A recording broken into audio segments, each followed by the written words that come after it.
This is Lara Evans in Santa Fe, New Mexico, interviewing Erica Lord, also in Santa Fe, on September 9th, 2020, for the Smithsonian Institution Archives of American Art Pandemic Project.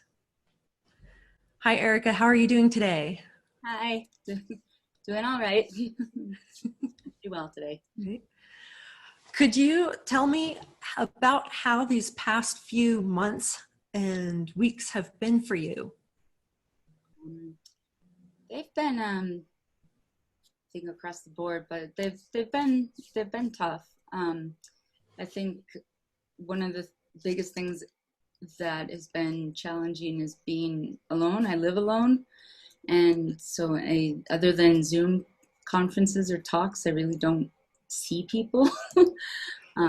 Or I have like a friend that I'll walk with or my landlord, but other than that I don't really see a lot of people in person, and just talking to people over Zoom is important, but nothing is quite the same as seeing people in person. And so I think I'm a pretty social person, like people, so it's been hard to be without that.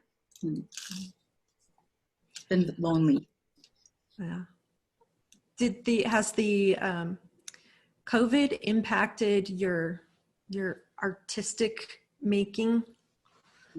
Yes, I think in some ways directly, and in a lot of ways indirectly. That I think the biggest thing that is that one of the categories that's at a higher risk. My immune system is stressed because I deal with a lot of pain as I'm still recovering from a serious accident.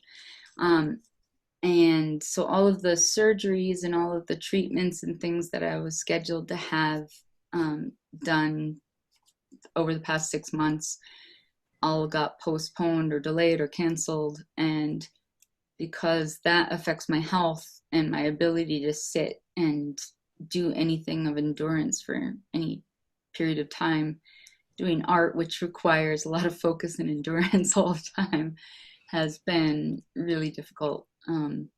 So I think indirectly, that's the biggest way that it affects me. And I have to be careful about going out in the community because of the additional risks that I'm dealing with.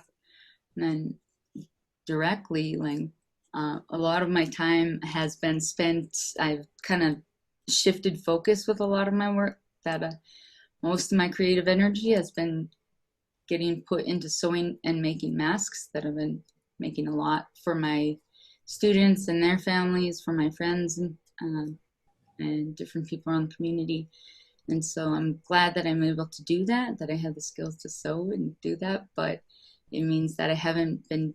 At first I thought I was going to get a lot of work done during this period, and then the reality is that I feel like I'm still trying to find my footing and balance during this time to find a flow. If it weren't for COVID, what would you be working on, do you think? I think did you have something planned?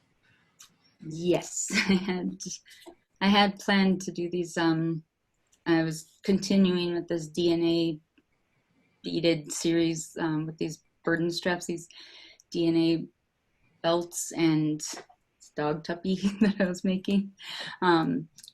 But those looms are too large to really bring home, and so they're at my studio.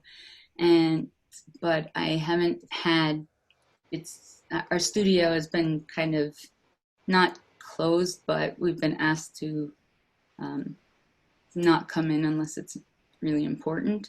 And so the amount of time that I've been down there is dramatically reduced. And so like those bigger projects that I thought I was going to be working on throughout the summer have all gotten kind of postponed and delayed. It's just, they're not something that I can bring home. I live in a very small studio apartment, and so I can't really do a lot of work here at the house. So you mentioned having students. Has there been an impact there? I imagine there has been. Yes, so I teach, I forgot, I teach at the Institute of American Indian Arts, and Even though I'm a part-time teacher, I was also helping to develop some of the first MFA classes for our MFA Studio Arts program that we should launch next year, hopefully. But usually the summer allows teachers, a little bit of a break to kind of refresh and rest for a second. But this summer has been it's felt like nonstop work. Like we never got a spring break. It hasn't felt like much of a summer break at all, because we're either planning or trying to figure out creative ways to teach, especially teach art over an online, format. And so I feel like a lot of energy has been put into that, and still scrambling, like, the rules or what's happening with the students changes all the time, which forces us to adapt and shift our teaching methods and what we're teaching or how we're teaching it. So I feel like a lot of that energy, like I would have been more prepared for the semester when it started, but my classes kept changing, and then the challenges that we're dealing with students, especially our students, a lot of them still being back on the res, where there's limited or non-existent internet and cell service, but they still want to learn and have access to us. So it's been hard. I've learned to become very adaptable. I'm glad that I feel like I'm more tech savvy or feel more comfortable with an online format and with tech stuff than some of the other teachers, but it's still, so we've been helping each other a lot, and that's been really nice, but it's a lot of work. Yeah.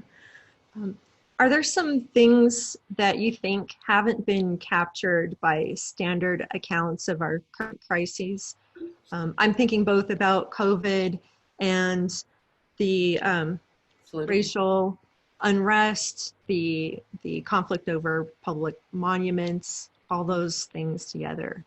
Yeah. One thing, like when, especially with my freshmen or younger students, like one thing that I repeat over and over is like, I really like art history as a means of looking back because history tells us dates and events, and like archaeology finds objects, or sociology talks about belief systems, anthropology talks about people, but art history kind of brings those all together. Like, and one of the ways that I would test this with them was like you guys are all too young to have lived through the Vietnam War, but you all know that, like, what did people think about it? Like, how did they feel about the Vietnam War? And it wasn't popular. And I was like, how do we know that? And it kind of always like they had this like aha situation. I'm like, it's because of the art and music and poetry. Like, it's creative expression that helps us to understand like how people were actually feeling or thinking, reacting to things at that time. And so, like, even though there's all these, there's so much happening in the news right now, like you're saying, between racial tension and the protests and like COVID and all these things. And I don't think it's any coincidence that they're all kind of erupting together. But I think when we look back on this, it'll be all the more important to look back at the artistic or creative expression that came out during this time, because it's we're being forced to slow down, which is really great, like, and contemplate these things and think about this stuff. I feel like it seems like a lot of other artists that I'm talk to are also dealing with the same kind of challenges, where we're not as productive as we first thought we were going to be. We're not getting as much done as we wanted to or thought we were. But I think eventually a lot will come of this time, and I think that's going to be really important to look back on. There's just so much happening, and artists and creatives in general have always been the ones that kind of help us to understand the thoughts and feelings, I think. So I think that'll be that answer. Yeah. Is that what you're thinking? What What memories or lessons feel the most urgent for you in this moment? I think like I was saying, being forced to slow down and connect with people again. People that I, you know, at first, would always like push off calling or doing something. Like this is the first time in a long time that I've actually talked to people over the phone that I haven't talked to in a long time. Like that, that's those memories and those moments, and like feeling like it's okay to randomly reach out to people and say like, hey, I care about you, how are you doing, has been really important. And just, yeah, slowing down and kind of thinking about what's most important and learning how to help each other, and finding that community and finding resilience in that community. I think is going to be, has been what's been urgent. It's what's gotten me through all of this, like reconnecting and finding people and finding community despite being able to see people. I think that's been really important. I don't have a family here to connect with, but like it's been nice to talk to other people that, yeah, they're spending time at home with their kids or with their parents or something that, and for all of us to be doing that at the same time, like is really, I really hope a lot comes from that. I hope we remember this or carry that forward after this. Are there ways that you see it affecting family at home in Alaska or in Michigan that are different from what you see here in Santa Fe? I know that they've been really strict. I'm glad that Alaska in particular has been really strict about their quarantine and stuff, that they're not allowing people to, if people fly into Alaska, they're not being allowed to fly within Alaska unless they've quarantined for 2 weeks, because that's one of the scary things about the villages is like we don't have hospitals or doctors or even nurses in a lot of them. So if someone gets seriously ill, they have to fly into Fairbanks or Anchorage. So they have to do everything they can to prevent that virus from getting into the villages. And so like that kind of, because at first I was thinking about going home, and then found out I wouldn't really be able to, or it would be really hard to, and having to let go of that was hard. But I'm glad that they're taking those extra precautions up there, because we saw in the Navajo Nation how it just, everyone is in such close quarters and they're very family oriented, and so the virus can spread so quickly. So Upper Michigan has been pretty, they've had pretty low numbers still. And so I've been seeing, I guess my mom just hangs out at home gardening too for a lot of this. They said they just want to take down the Mackinac Bridge between Upper and Lower Michigan, because between the hot spot and one of the coldest spots. So, but yeah, other than that, I haven't seen much difference. But I know it's impacted a lot of people in Alaska, if not directly. Like the economy and the jobs and stuff have affected. Suicide rate is really high right now, and that's really tough. It's always pretty high up there, but this is triggering a lot of people. It's been kind of hard. Where do you see your artistic work going in the future as things, I don't know, either get better or worse or stay the same? I think it'll take some time for us to feel comfortable enough to start really connecting with people again. Like I'm so eager to see people, but I know I can't. And so like even as things start to open back up, I think people will be slow to return to normal. I know I will, but I really want to. So the what was it again? How will it change? I was asking about your artwork. the project that you were working on before the pandemic started, Yeah. the burden strap, Yeah. I'm wondering, do you feel that work will still be relevant? Do you anticipate it changing? Well, I am definitely, I had started on a research to start doing a COVID one, because that's one of the type of diseases that you would use the DNA or RNA test that I use to code the patterns.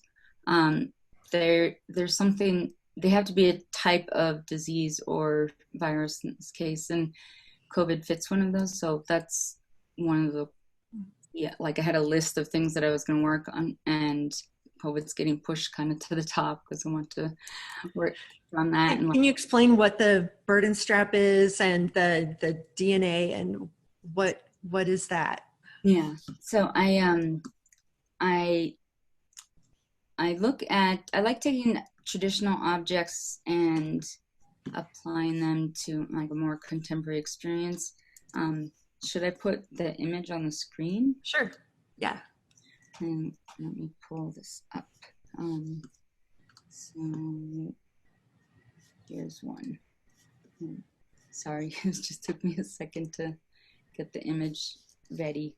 And there's, okay. Go to share screen and go to photos. Okay, so this is just a rough shot of my the last one I completed. You can see an example of the test, what these DNA or RNA tests look like on the bottom, and then how I translate them into beads above. That's me working on one since I match the patterns. And I've worked on a couple different formats. Like this is one. Okay, so this is what one of these burden straps look like, and I like taking traditional objects and applying them to a contemporary thing. So these are drawn from traditional baby belts or burden straps, which were these, you know, you would, if you needed to carry a bundle of sticks or a jug of water or something, you carried on your back, and the strap would go underneath the baby or the burden and then wrap here. And so I was trying to think, like, well, what's a contemporary burden that, because I don't carry bundles of sticks or babies around. So I thought, you know, well, diabetes is the first thing that popped in my head. And so I was like, well, I'll create a diabetes burden strap. And I had a friend that was a microbiologist who first showed me these tests, and he was like, here, I don't know what you would do with them, but I had a feeling you'd like them because they're colorful. I was like, yes. So I started looking at diseases that affect native populations disproportionately. So diabetes, certain cancers, a lot of, I did the tuberculosis and COVID, like at the beginning of the pandemic, like in April, March and April, I think we're like, what, 2 or 3% of the population here in New Mexico, very small, like, but we took up 58% of the COVID cases. And so that, those kind of crazy disproportionate numbers, I think that work is still really relevant, if not more relevant now. It kind of just shows the sort of socioeconomic and racist like alignment of these diseases, that health care and treatment is affected by these socioeconomic reasons, which are often tied to race. And we are, you know, natives have always been really high. It's why we're number one on almost every disease and virus. And so I want to, so like one of the projects, like most of them have been burden straps like this. So COVID will be a burden strap. And then things like the dog tuppy or dog blanket was, is the, was it, I'm blinking on the serum. Diphtheria, because diphtheria was the disease that the Iditarod commemorates the sled dog run from my village, Nenana, to Nome, where they brought the diphtheria serum by dog sled to save the village. And so that's why that one is being beaded into a dog blanket form instead. So like, I'm really excited to get back to those. I feel like at least this is giving me a lot of time home to do the research part of things, but just like, so once we're able to go back to the studio regularly, I feel like, I hope that I'll have like this explosion of creating things, because just be happy to be back there. And I think it'll be, I mean, other artists are also coming slowly back into the studio, so that will, like, the collaborative aspect of some of these projects will have to wait on them too, but I'm excited to finally make things again. Thank you so much, Erica Lord, for sharing your experiences during this difficult time. Yeah, thank you. I'm really glad and curious to see how everyone else is doing too. So, right. Thank you. Right. Take care. Thanks. Bye. Bye.